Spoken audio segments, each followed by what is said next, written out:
I've got Harley Rose here.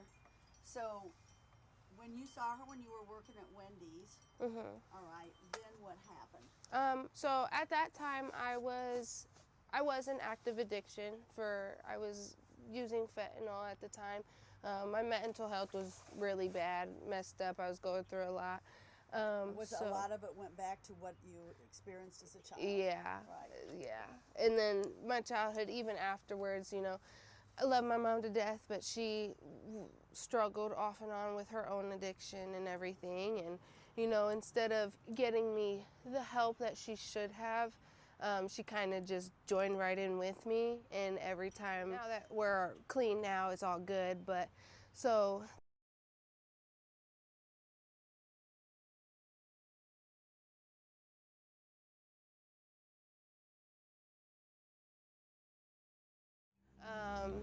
she texted me and was basically like asking me if I wanted to make some money and everything.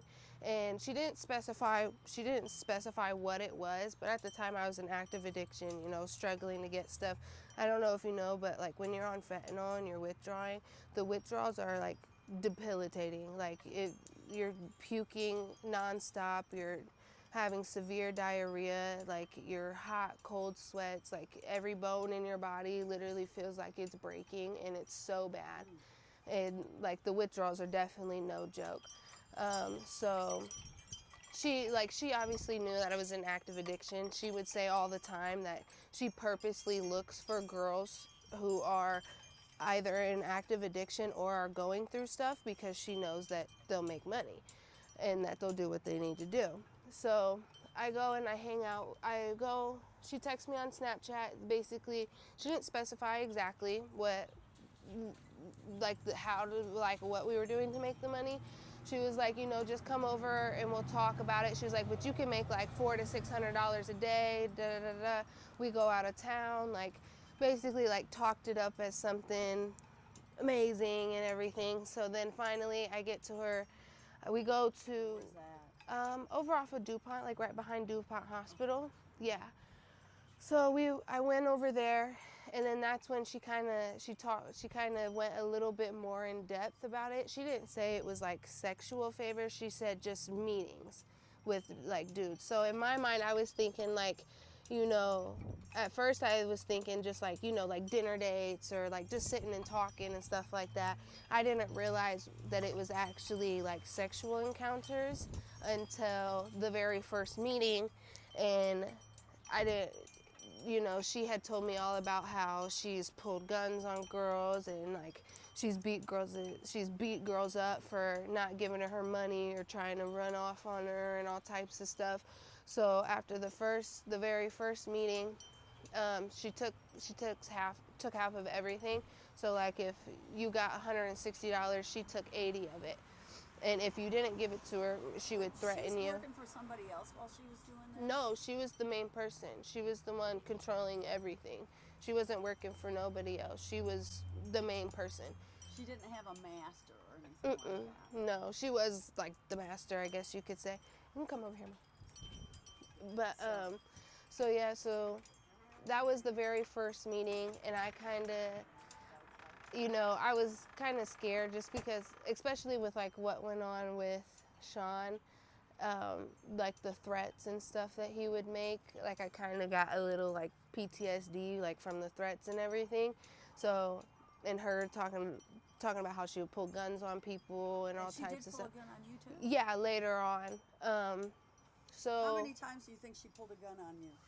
About 3 times. There was 3 times in the whole time that I was with her and everything. And how long were you with her? How many months? So there was one time, this was back in 2023.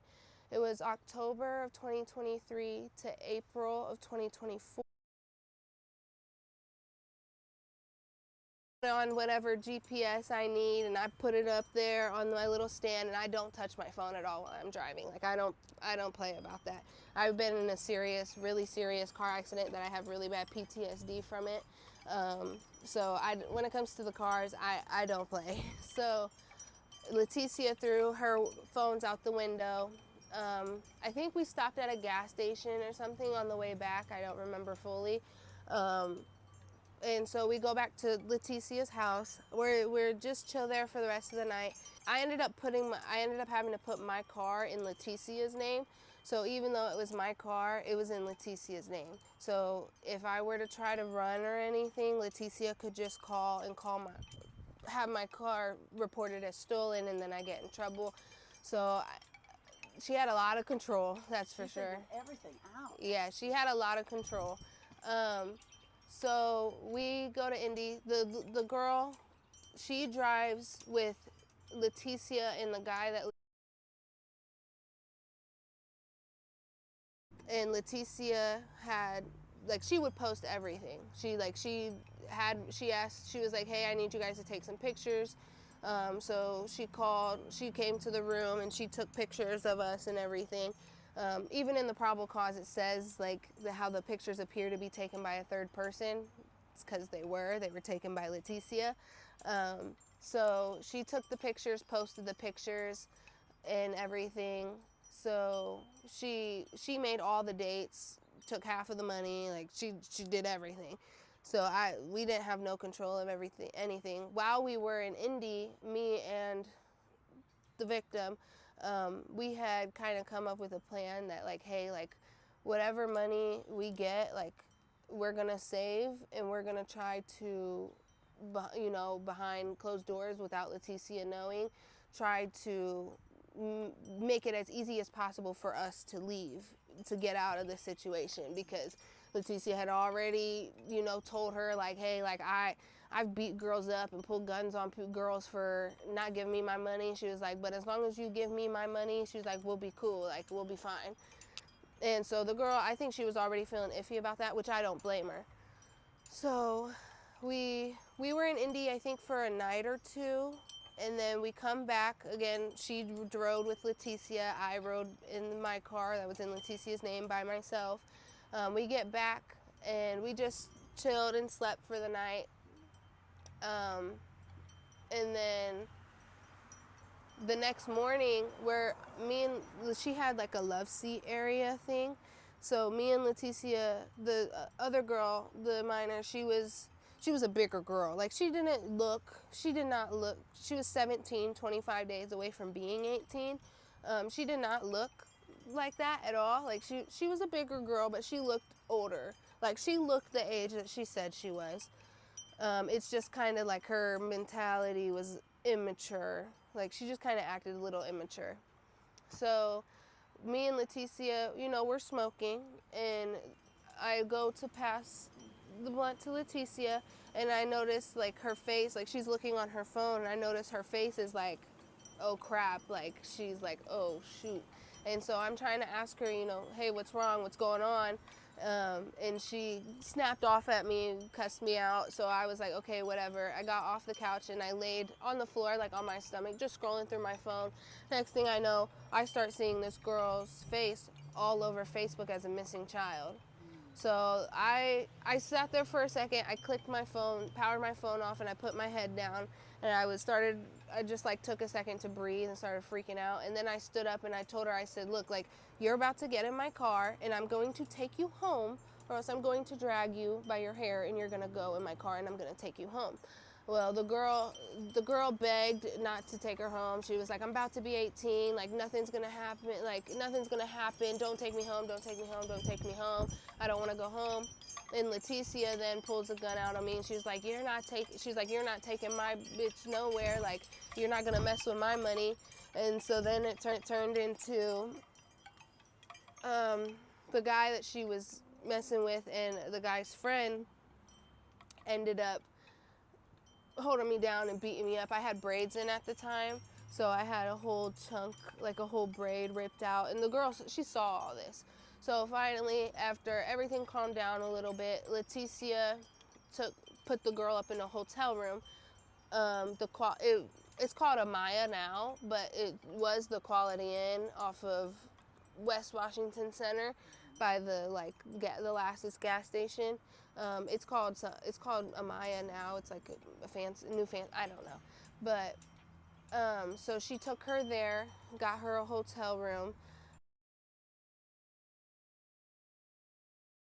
And so I ended up leaving the situation, getting away from the situation. A girl, 4 days after she turned 18, she messaged me trying to get me to basically come pick her up again, saying I have like the messages. But she was trying to get me to pick her up again, and basically I told her, that I just told her that I didn't know what she was talking about, because I felt like it was like just, trying to get me in trouble. So she messaged me and she said, she messaged me right before I left Leticia. So Leticia, I was still with Leticia. I ended up getting out of the situation with Leticia like a day or two later. So she messaged me and she said, Harley, please message me.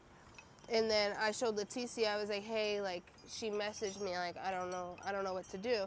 So Leticia messaged back and said, man, what? We need that phone for real. And so, and then she said, what the F happened?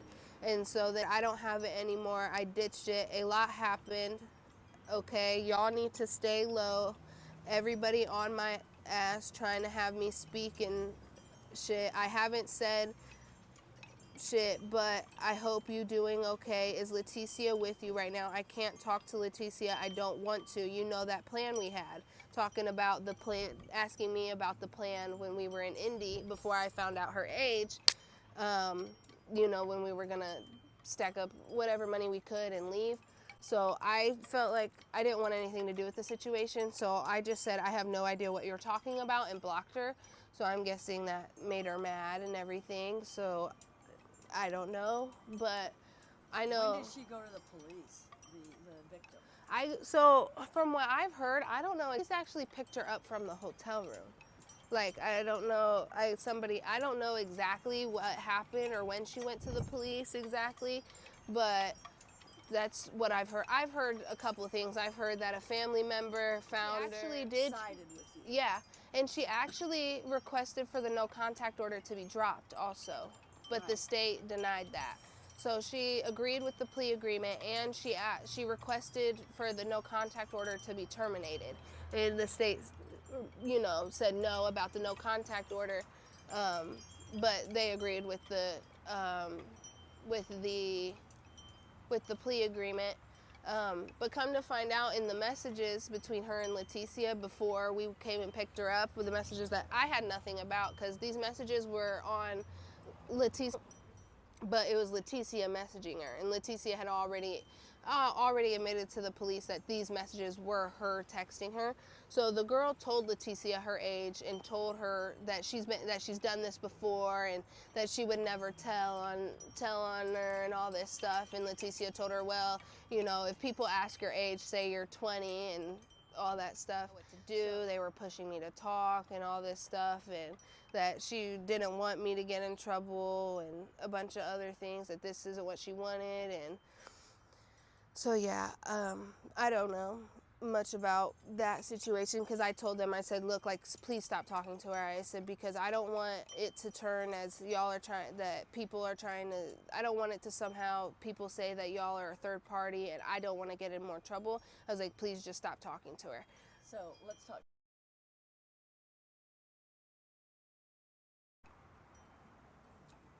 She couldn't quite remember how old she was when it happened to her. What do you recall? Okay, so when I first got together and married Sean, she was about 7, 8, between the age of 7 and 9. Scarlett was maybe about a year older, or a year younger,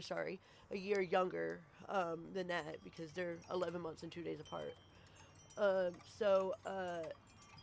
After the Sean case had ended, we thought we got a sigh of relief until we found out,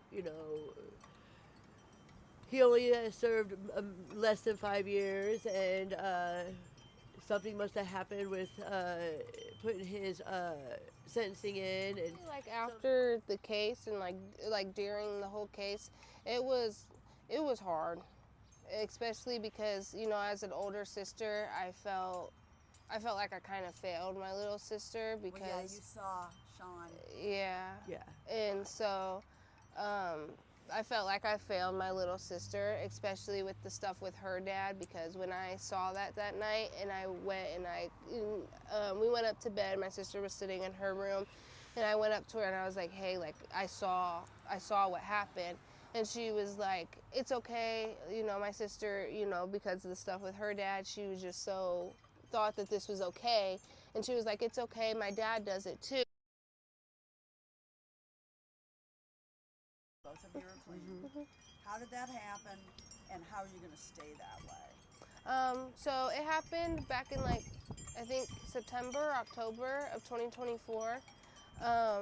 So we're finally like done over it. We were done dealing with how expensive it was, done with being sick all the time, and just the hell that being an active addiction put us through. And not only because the active addiction started because of my mental state with the whole Sean case, I kind of just felt like these whole years that I've been dealing with it, that like it just felt like he still had this control over me and my life and my body still. And so I was just done. I was over it. I didn't want to deal with it no more. So we tried to do it cold turkey for a couple days, but the withdrawals from fentanyl, like I told you, they're debilitating. Like, they're very bad. It's like the case of a flu, like 5 times stronger. Yeah. I was literally crawling to the bathroom. Yeah, like you nonstop. It's bad. It's so bad. So we tried, and I have a stress seizure disorder.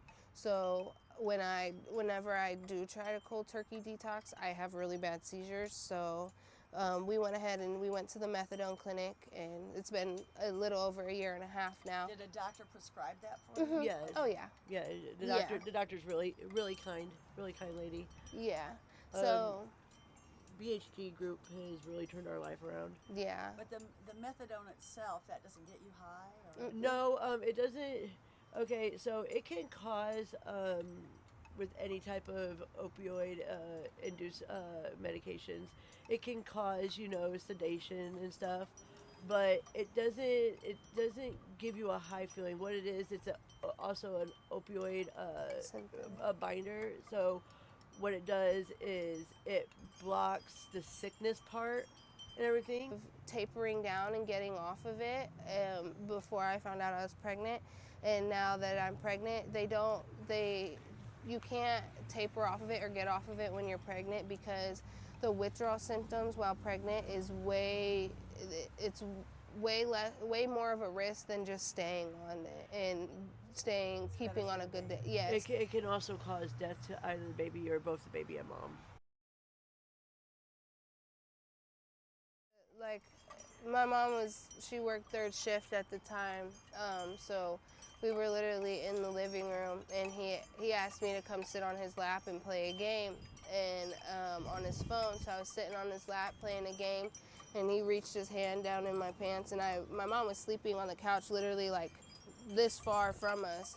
And so I went to go like say something to my mom, like to call out to her, and he put his hand over my mouth and whispered in my ear. He was like, if you say anything, like, your mom won't wake up. So when he was done, I ran to the bathroom and I was crying, and as soon as I opened the door, he was standing right there, and he was like, I'm sorry, I thought you would like it, and tried to give me a hug. And I ran upstairs, and I remember like my ear, like for days afterwards, like from him like whispering in my ear like physically burned for like days. And then then I saw the stuff with my sister, like not even, like maybe a couple days later, if that. So then I talked to her when we went up to bed, and then after he talked to my sister, he then came up into my room and I had just gotten my very first bra and everything, so then he started touching on my chest and everything, and so yeah, I was like, I just didn't know what to do.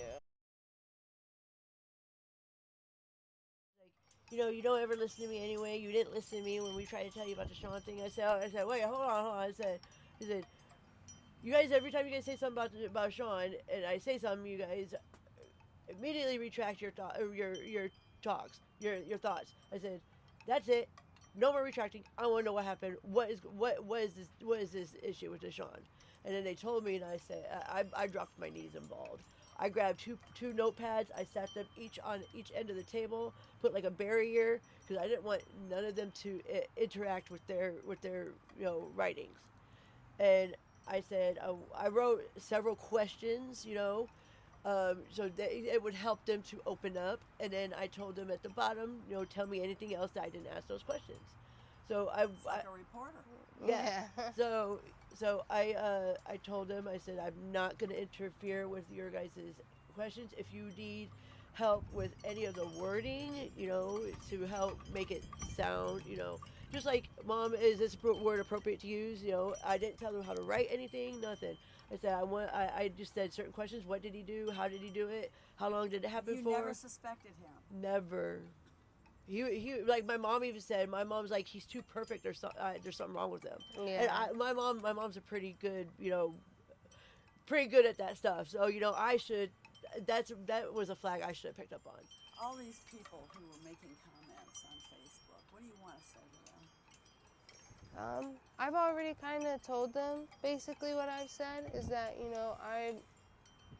a lot of people don't understand that I was a victim too in a way, but I just hope. What would you want to tell them about you because of what they're saying? Once your story gets out, what do you want them? I mean, some people will always be hard-hearted. Yeah. What do you want them to know? I'm not this monster that everybody thinks I am.